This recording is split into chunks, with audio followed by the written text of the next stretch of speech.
Well, Nigerians look to, you know, the spate of attacks shortly after, excuse me now, shortly after the president took his oath of office. It would seem that at some point even there was an attack every 2 days, and some of these attacks were really bloody. Maybe in the last 1 week there's been some respite, but it would seem that there had been a spate of attacks even up till last week or last 2 weeks. The question then will be, what do you think informed that, in spite of what it was that the president had ordered, and the fact that by that time the service chiefs had moved to Maiduguri? You see, the insurgents are using a combination of so many things, like I said, you know, the terrorism aspect, the insurgency, and of course the guerrilla tactics and all that. And that in itself, you know, makes the whole war very complex. The only advantage we have is, you see, in asymmetric warfare, when the insurgents, you know, take up arms, it makes it easier for conventional forces to deal with. But if they resort to bombings, car bombings, human bombing, whatever, excuse me, types of bombing, which is terrorism tactics, it is difficult to win that war. It is difficult to win that war. And historically, since 1948, Israel has been fighting terrorism. The only success we can record is perhaps Sri Lanka. And because Sri Lanka, because international terrorism had not really taken place. And that's why Sri Lanka was able to defeat the Tamil Tigers capitulated in 2006. And there were some far-reaching actions that the former president Rajapaksa took that, you know, brought that to an end. But in international terrorism, it's very difficult to win the war on terror. And because we have politicized the war on terror, there is this desire of every government that comes to say that, look, I will end terrorism in so and so date. It's not going to happen. That is the reality we face. It's not going to happen. So what is going to end in December then? It's the insurgency aspect of it, because they are carrying arms, and if you decimate them, they are not able to carry arms to face you anymore. That is the aspect. I told you there are 3 aspects to this war.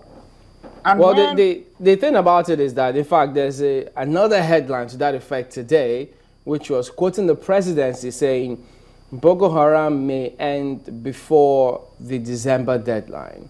And that's the impression that people have. I mean, they're mindful of all this you've said, perhaps, but they're still reiterating that they are bound to end Boko Haram by December.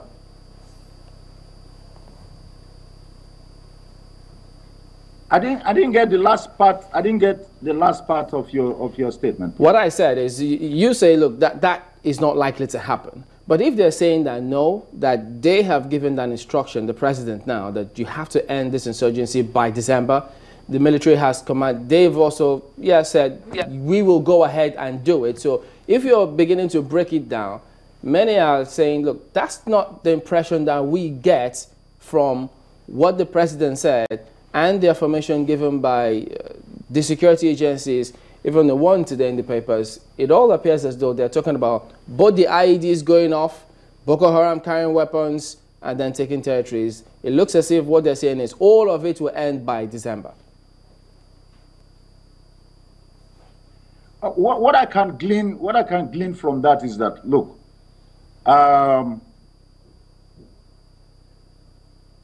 where the president is seated is not where I am seated. And even though I'm a practitioner, the intelligence that is at his disposal is not at my disposal. But for the purposes of argument, if Boko Haram is degraded in the area of insurgency and the leadership is in disarray, that will affect the chain of command that controls the other aspects of the war on terror. That is the bombing aspect.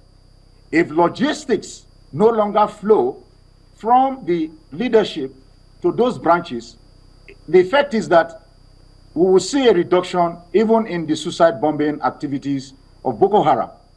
I can safely argue that. But holistically, you can only degrade to a certain level the capability of a terrorist group. And if you are able to isolate them from international connections, then it will be easy to deal with it. And I think that probably that is the aspect the presidency is looking at. That look, if most of their center of gravity is in the insurgency aspect of it. So if you degrade and defeat them in the insurgency aspect of it, they might not be able to have command and control of the cells that are inside our society that are carrying out this action, because it requires a lot of logistics, it requires a lot of funding, it also requires a lot of communication. So when the communication line is cut off by the intelligence, when resources are no more flowing to them, by extension, you have degraded their capability, and therefore, Boko Haram will win. I think that is the analysis I can give for the reason the presidency is saying that in the 3 months time frame, Boko Haram will end. And we thank you for those analyses and for talking to us today as well. Brigadier General Obene, retired and also a security consultant. Thank you for your thoughts. Thank you for having me.